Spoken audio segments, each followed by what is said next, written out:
Get ready for the greatest roast of all time, the Roast of Tom Brady, a Netflix live event happening May 5th. Hosted by Kevin Hart, the 7-time world champion gets his cleats held to the fire by famous friends and frenemies on an unforgettable night where everything is fair game. Tune in on May 5th at 5 p.m. Pacific time for the Roast of Tom Brady, live only on Netflix. You ready? Showtime. On May 3rd, summer starts with The Fall Guy. Let's do it later. Let's drink a spicy margarita. Make some bad decisions. Yes! Audiences are falling in love with the most entertaining film of the year. Fall Guy. Fall Guy? Fall Guy. That's what the poster said. See Ryan Gosling and Emily Blunt in the movie critics say exists to make you happy. Trying to make it out? Nope. Because I don't either. It's not what I'm into right now. What are you into? Talking. Yeah. The Fall Guy. Only in theaters May 3rd. Rated PG-13. Thanks for choosing this free Anfield Index podcast. If you'd prefer to listen to this or any of our other shows without adverts, then now's the time to check out Anfield Index Pro. With AI Pro, you can supercharge your entire listening experience. You'll not only get all of our podcasts without the ads, but you'll have them far faster with our Quick Publish feature available exclusively for subscribers. AI Pro also puts you in the heart of our sound studio, with an option to listen to many of our shows live and interact with the podcasters in real time as the shows are recording. Upgrading couldn't be easier.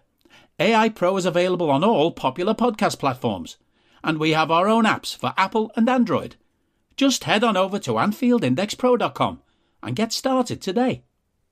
Hi, welcome to Under Pressure. I'm Simon. On the pod this evening, we have no Darth, so here we have Barts. How you doing, Barts? How you doing, man? You all right? I'm good. How are you, Hamzah? I'm good, thanks.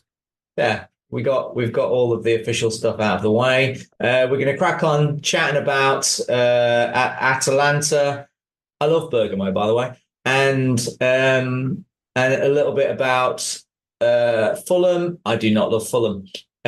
So it's nice to come in after 2 wins, because we did the shitty one after 2 losses last time, which was way less fun, but we had way more shots. So we can probably link those 2 things together. Who wants to go on the Atalanta team? How do we set up, Bart? How did we set up? I'm going to go with our side because there's no chance I'm going to go with them. Usual for us, Ali returns in goal again in Europe, which has been a bit of was a change. Somebody Kev's been the Europa League keeper throughout the whole season. Back 4, I would say arguably first choice, potentially. Midfield, Matt takes the 6 with Dom and CJ either side. Then just going through where I'm at. I think it was Diaz, Mo, and Cody started in the front 3, with Cody back in the 9, false 9 position as he plays it. In a fairly strong side. I don't know whether people had eyebrows about it, but I showed that he was. I thought going for it, trying to turn it around. So we had 4 changes, I think, for this.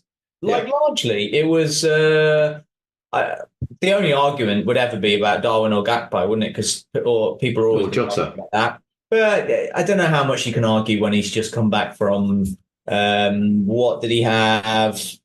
Like 13 games off. So I mean, in terms of first choice, in terms of overall first choice. But yeah. Right. I am enjoying, as we can delve into, the change in the narrative around Jota this season. Now it's first choice, where I wonder what that changed. I reckon January, February, maybe it changed for the first time ever that Jota was going to be a first choice player. So that's I don't think before that. I think we were fairly unique on here in praising his talents and how he fits into the team, and he was definitely 4th choice. Yeah, the change, if you like, the first the break glass, not quite break glass, but the kind of a half an hour to go change, or in a midweek game he'd start. Yeah, that, you know what I mean. But most people, I'd imagine the first choice was going to be Mo, Darwin, and Diaz, like for the season. I think what you said about the back four, back five, which is it was the third game this season, the back five started a game. Yeah. I don't know if Ibu was absolute first choice, if we have even a first choice centre back at the beginning of the season, because we usually had a midweek and a week. Yeah, Matip playing Prem and Konate playing. Yeah. I know how it works, but yeah, it's only the third start for those two guys. But you would see probably that's the most talented back five, isn't it? Yeah, I mean, I think, of the players currently available, I'd still take. I personally, I'd pick Matip over Konate, but that's just me. But in terms of who's available, that's your best back five you've got available. Yeah. The only choice in midfield, I think Endo was still carrying that knock thing, so didn't play. And I think you had him as red, didn't you, on your fatigue index? He was very red, yeah. So he didn't get anything. He got dragged off for 40 half time in against Palace, didn't he? And he looked knackered. So as the selections stand up, I think it wasn't far off what people would have hoped for. If we were again, that's my analogy of being half pregnant. Because of the shitty Premier League form, suddenly all our eggs went into we better try as hard as we possibly can to win this. Whether we would or not, I'm not sure. Maybe we would have done, but we were definitely all out trying for this game. Hamzah, have you got anything to say about the changes for Atalanta? What do you know about their players?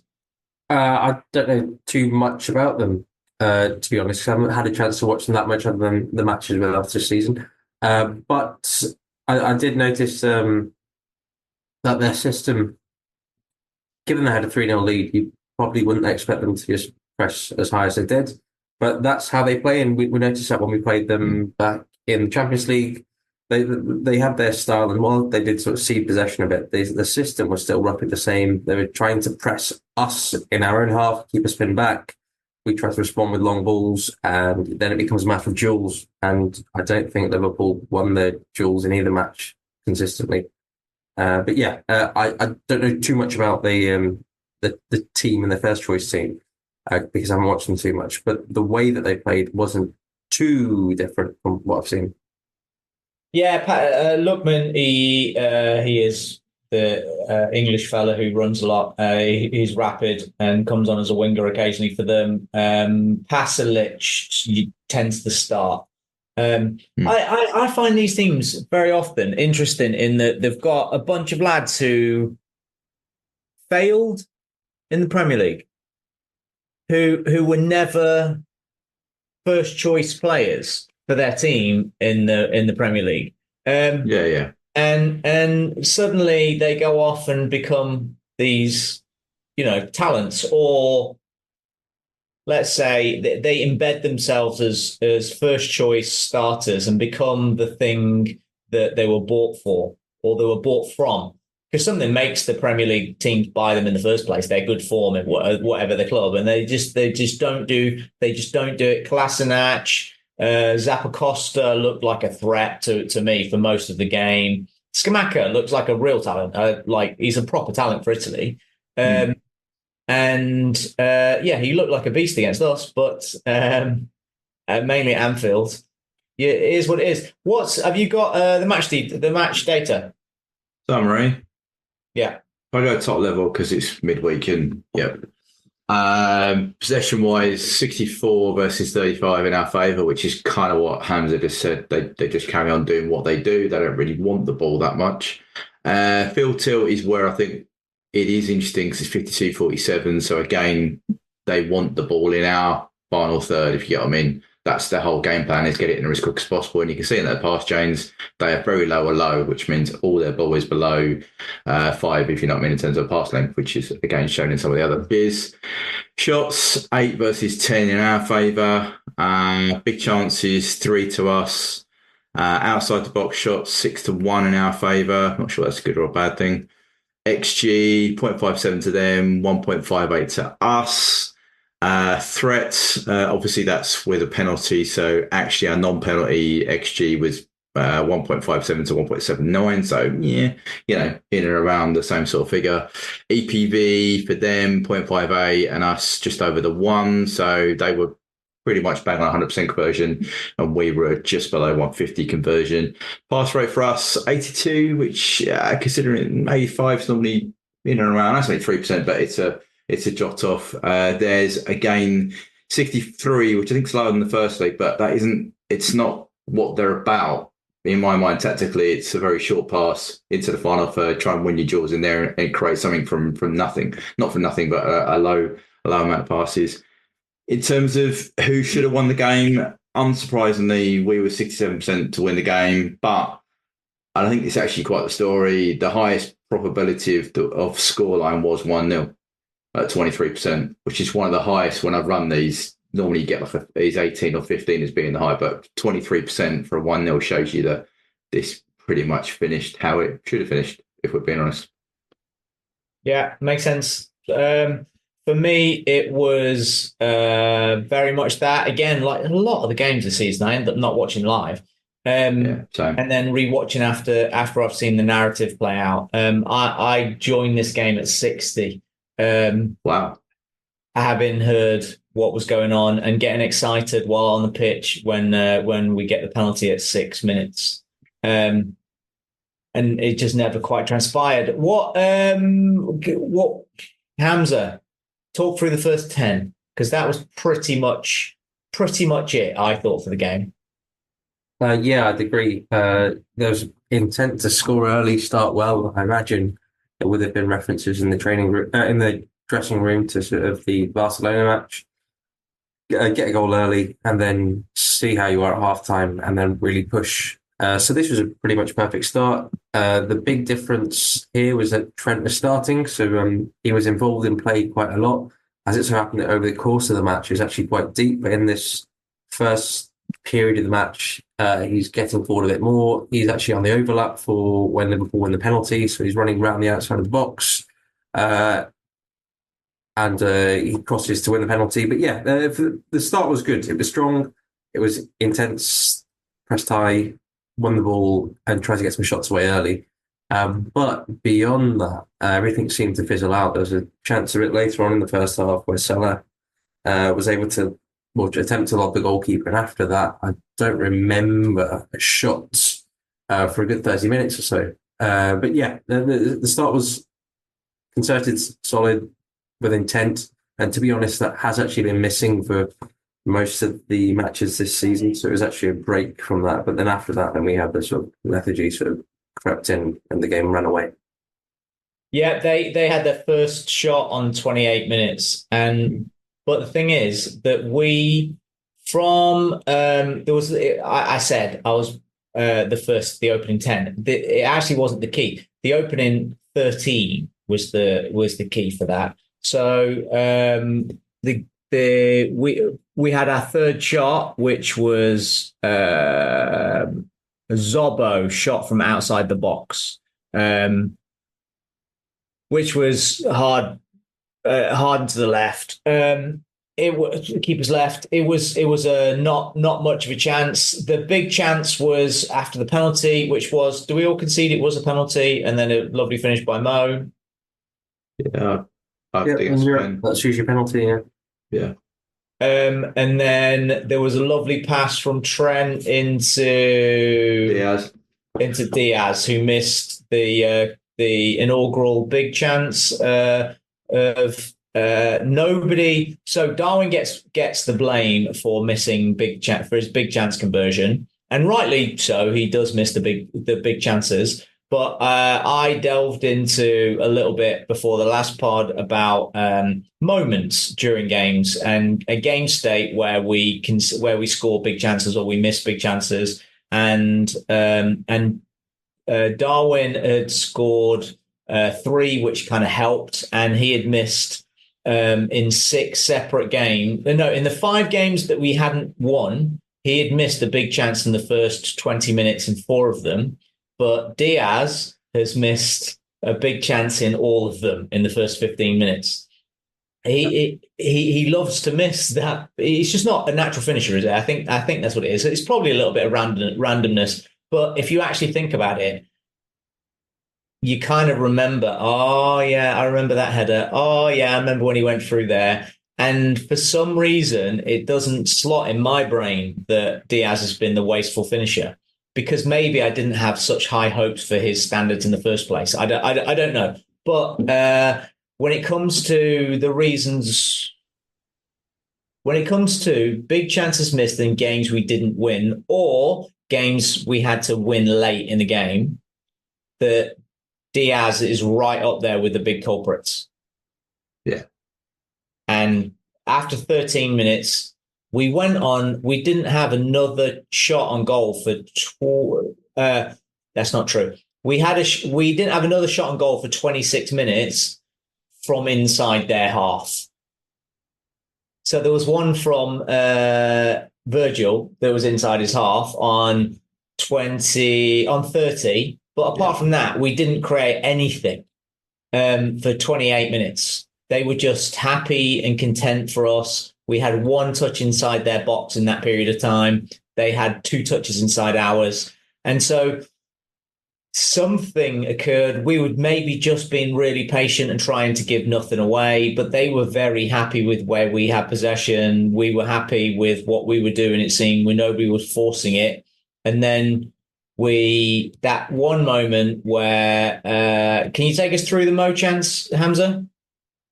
Yeah, I can. This was, you had the DS chance, which where Gakpo plays Diaz in. How large was that on XG? That was, hang on, 0.31.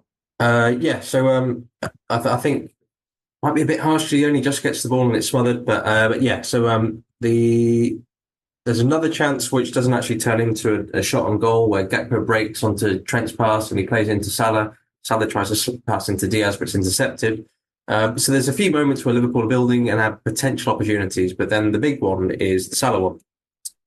So the plan that Liverpool have had is to sort of draw Atalanta deep and then use long direct passes to be able to attack the space in behind and use the speed of Diaz and Salah and the strength of them and Gakpo too.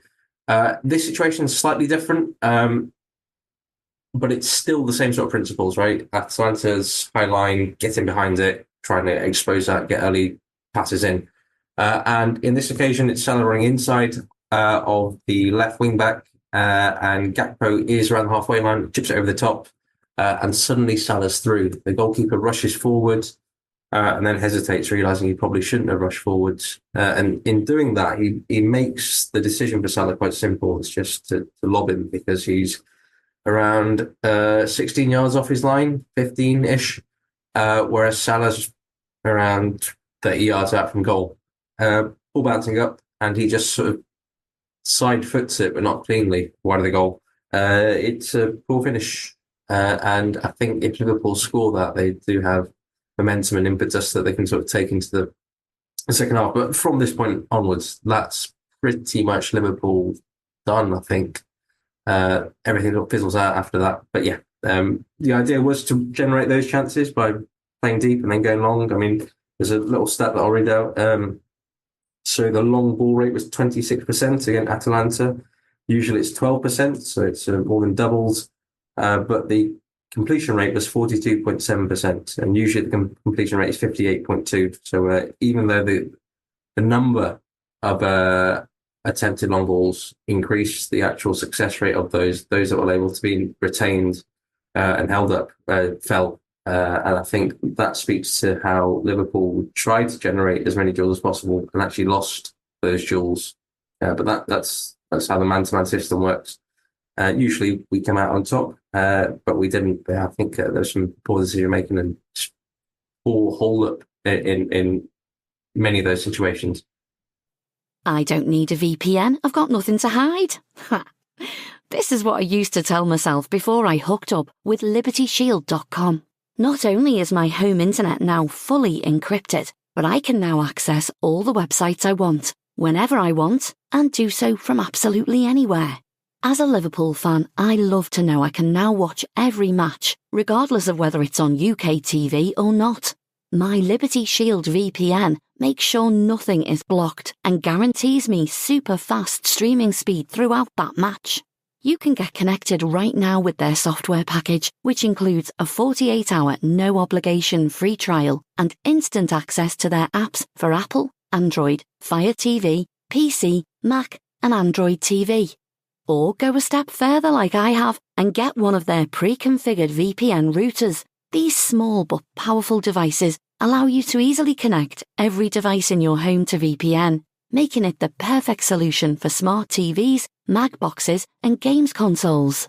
Visit libertyshield.com today and use coupon code AIVPN25 to get 25% off at checkout. Do you feel like we learned a little bit, or maybe we attempted something different from the home game? Instead of punching through the lines, we tried to go over them instead, over their man marking. Yeah. But I don't think it was particularly effective. But I think that's more a matter of sort of execution. I think it's harder. It's harder to kick the ball long. And it's not just hard to kick the ball long. It's harder to kick the ball long and retain possession. Otherwise, everybody would do it because it's maths. If you're trying to score from closer to the goal, the quicker you get it closer to the goal, the more chance you're going to have. But it's much harder to do. It's hard to retain the ball after the long balls, as in like not just if you lose a first contact, but to counter press afterwards. Because let's say you are playing deep. Let's say you've got all of your back four deep and your goalkeeper and a midfielder's dropped as well, or two midfielders have dropped. Suddenly, that means that the opponents are now pushing all their players forward because they're playing man-to-man, they'll have one man spare at the back. So that opens up the space. But if you go long, suddenly you can't counter-press as effectively because your counter-pressers, most of them, are deep in your own half. Then it's harder to get those regains high up the field. So you just have to be more accurate and more efficient with the initial pass and retain that first ball well with good hold-up play and good support runners around that. But you didn't quite work. Yeah. So counter-pressing is done within the first 2 seconds of losing possession. And if a player is running at acceleration speed, so if a player is waiting for that possession to be lost and then running towards them, 2 seconds yields 14 meters at absolute most. Like that would be the fastest player on the pitch, being as alert as humanly possible, running as fast as humanly possible. So you're probably looking right between 8 and 10 meters away that a player has to be, otherwise they won't get there. So if you're playing a long ball, you're turning over the top, you're turning a defense, you're getting one player running against their one player. What they're also doing is running further away from their help defense. So it's too long a period of time for them to be able to get there, as well as too much distance. It's too long for it to be called considered a counter press. It then just becomes Lallana press. So yeah, you're right. It's just harder to do when we're playing long balls like that, unless the long ball is a diagonal and it's strategic in how we used to play to Bobby just over the halfway line from deeper in our half. You drop it over the head of Bobby, who doesn't bother jumping, but he's already ready for the knockdown. But it's on the halfway line, so he's got a bunch of midfielders around there too. So if you're knocking it beyond, it's just impossible to counter press. And so we're attacking, but removing one of our single biggest attacking tactic, our biggest attacking weapon by removing gegenpressing. So if we get beyond half time, we had all of the touches, so we got pretty much double their touches. We'd had 8 shots to their 1, and 1 shot in the box, but only 1 shot in the box to 2. The big chance was Mo's. Statistically, it wasn't the biggest chance, but it was obviously the biggest chance because at some point you have to leverage the fact that it's Mo Salah. And we've seen that he can do that as well as anybody in the world. And the ball bounced perfectly for him. And he just managed to miss kick it with his ankle instead of getting it with the instep, and slotted it wide.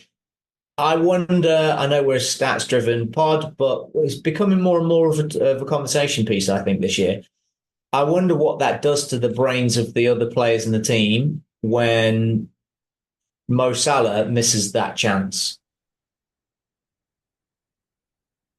It shouldn't do too much, given the way that Liverpool have played this season, where everyone seems to miss the first opportunity or the second opportunity. We'd already missed the first opportunity. And chances keep coming. But and I think I mentioned that Barcelona match. I mean, the chances in that match that sort of not as big as that one that could have turned into goals, and the team persisted. But that's obviously at home, the support behind them.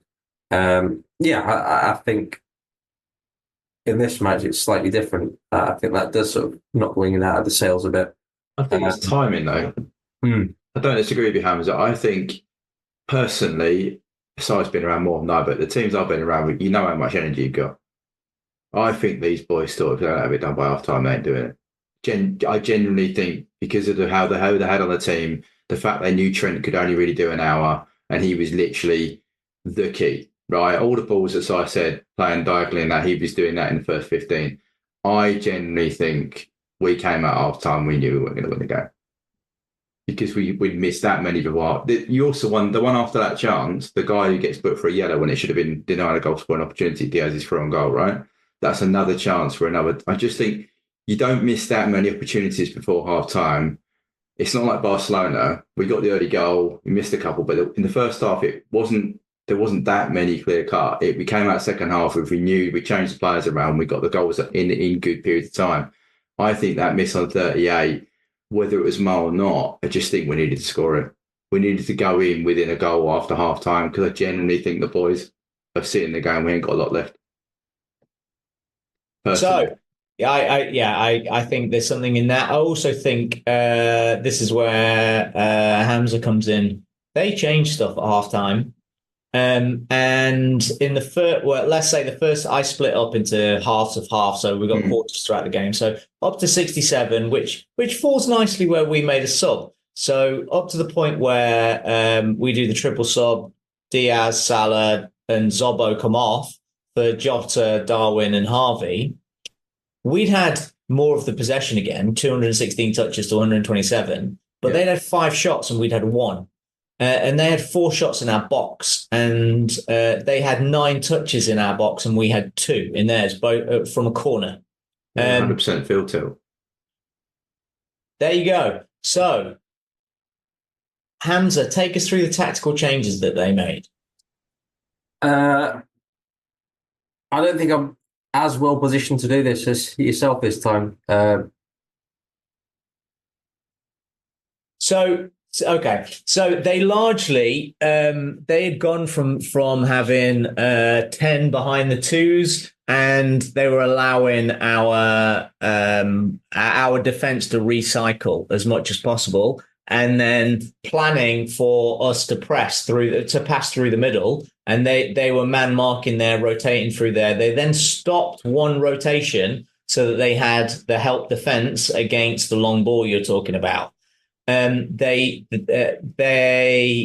went to allow the Konate possession and pressed Trent. They basically doubled on Trent for periods in that, and Trent had the most touches in that period, but created absolutely nothing because there was nothing for him. So he just had to turn and recycle, and they could just press us. From the second moment that Trent turned, they could just press and break around us and create chances. In your pass map show, first half, we've got the build up a little bit. We've got our normal kind of patterns with a bit long. Second half, it's literally like a massive V, if you get what I mean. We're just going out through the width. We're not doing the stuff in the middle. There's no connections in the middle to squares. It just goes out to the half spaces and limited in the final third connections as well. Yeah, I my guess also would be that so Mac had played the most minutes outside of Virgil since the international since Arsenal FA Cup game, and he played 7 full 90s in a row. Bear in mind, one of those was 120, and most of them are 100. He looked gassed, Mac. and he was playing a pivotal 6 in this alongside Trent, who looked gassed by about 28. And he stuck around to 65, but he just didn't have the burst in his legs to create passing angles so that they could get away from their man. So they then have to go down the sides.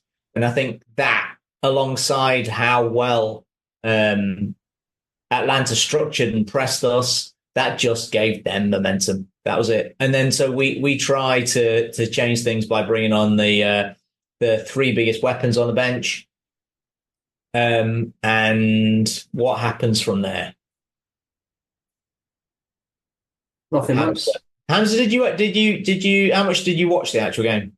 I watched the first half and then struggled for the second, but then I managed to get a string back up for towards the end where nothing much really happened. But I was looking through the EPV and the graphics that Bart's put together, and if people are listening in, you can just see all the sort of the shaded areas are deep within Liverpool's half in both the first and the second half. I mean, in the first half, you've actually got, so there's 10% is the largest cluster of EPV that Liverpool get. There's one cluster on the left wing in the final third, one cluster also in zone 14, and the other 10% cluster is actually in the reverse zone 14, so it's on just outside Liverpool's own box. That's where Liverpool had possession in the first half. And in the second half, you see that those same patterns as well. There's just a cluster of central possession, but none that's really penetrative. And that is a consequence of the pressing that you detailed earlier.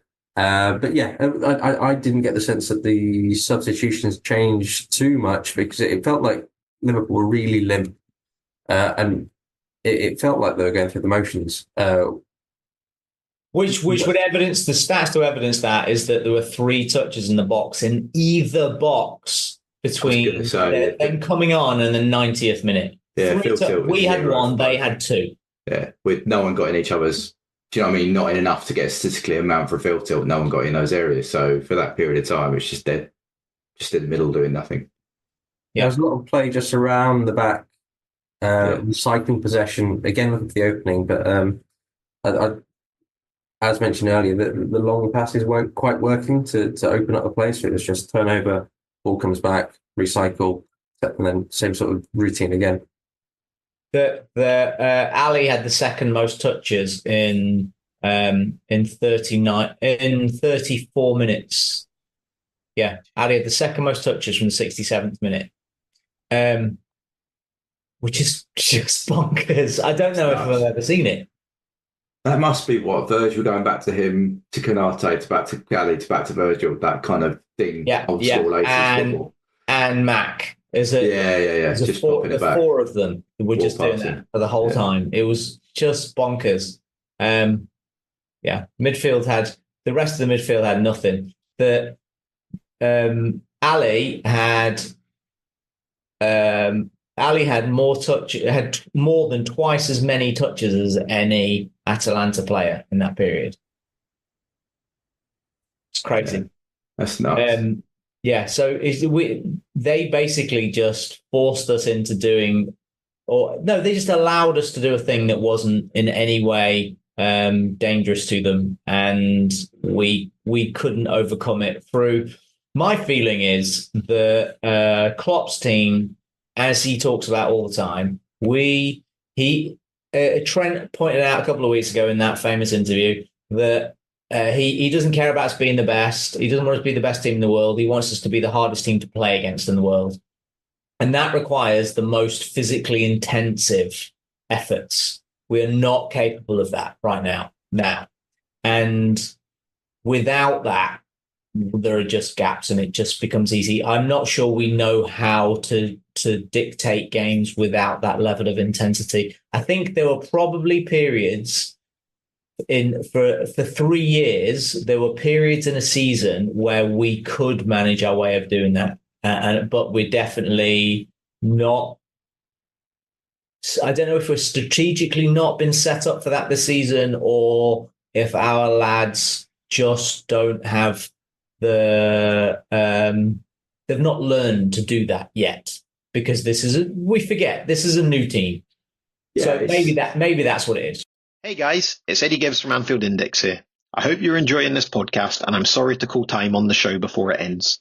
In the current climate, it's tougher than ever before to offer podcasts for free. At Anfield Index, we produce over 75 free shows every month, which I'm confident is unparalleled in the LFC sphere. Whilst we'd love to offer everything for free, the production costs now make this impossible. That said, we don't want to follow the model of other channels and lock all of our content behind a paywall.